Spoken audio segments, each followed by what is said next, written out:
Hello everyone and welcome to our first video of Unit 2. If you were in class on Monday, you already saw us going through this PowerPoint, so this might be a bit of review for you. If you missed it, this is your chance to get some background information on our novel for this semester, Of Mice and Men. Our goal is to understand the context and the setting of the book, to set you up to really dive into what it's doing throughout the rest of the unit. So, the author of this book is John Steinbeck. If you missed it on Monday, there's a video in the PowerPoint posted on Schoology that gives about a 3-minute biography of him, but we'll hit a lot of the important points here as well. He was born in 1902 and died in 1968, during which time he wrote 27 books and plays. He didn't really start becoming a popular author until the 1930s, but from that point on, he was frequently recognized as one of the greatest American writers. He lived in California, is specifically in the Salinas River Valley, and much of his writing was based in that area. He used his own personal experiences to create realistic stories. And not only the setting, but the characters were realistic too. He wanted to write about the people who weren't usually in books: poor people, struggling people. He wanted to write about real people, not anything sugar coated or too fancy or made up. He knew that the people in power already had plenty of stories about them, but the people that he worked with, the people that he knew, most of them weren't getting their stories told, and Steinbeck wanted to use his books to change that. He wrote, as I said, many different books. Some of the most famous were Tortilla Flat, Of Mice and Men, which is the one we're reading, and The Grapes of Wrath. And he finally won the Nobel Prize for Literature in 1962.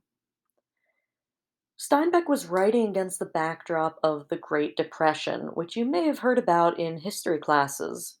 This was the most severe economic downturn in American history.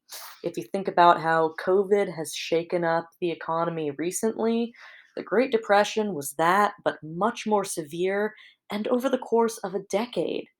It began with a stock market crash in 1929, where very suddenly, and the economy, which had been strong, just faltered overnight.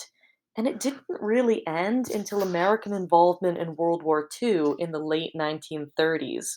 So this was a long, extended period. During this time, unemployment rates rose to 30%. One in three people couldn't get a job, and many of those who did have jobs were overworked and underpaid. Half of banks in the country failed. So imagine if you had a bank account, you'd been putting money away. One day you showed up to try to take some money out, and the bank had shut down. That money was gone.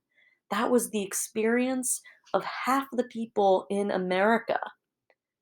In addition to this, crop prices fell by 50%, so some of the hardest hit people were farmers, who not only lost what they already had, but couldn't make it back up by selling their crops. The overproduction of product that was too expensive to harvest led to further unemployment. So, overall, this was a time of widespread starvation, poverty, and homelessness as millions of Americans really had their lives completely uprooted.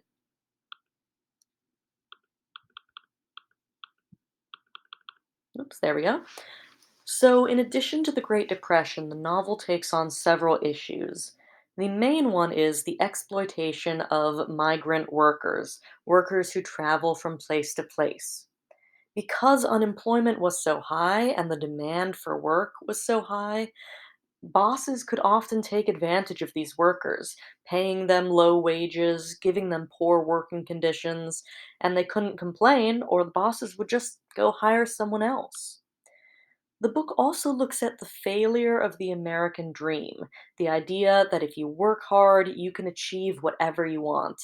Well, during the Great Depression, that didn't seem to be the case anymore, and the novel deals with what happens when that illusion of hope is taken away. Finally, the book deals with America's general moral decline. The idea that money was becoming so central to American society that people were losing sight of other values, just like Walter in the beginning of A Raisin in the Sun. Published in 1937, the book came out towards the end of the Great Depression, but before it was actually over, and Steinbeck sought to capture that sense of living during one of the greatest crises in American history. Most people were writing stories about the rich and powerful, but again, Steinbeck wanted to focus on the real issues. He wanted to show what it was really like for the people at the bottom of society. The title comes from a poem by Robert Burns, and part of that poem is quoted on on the page here.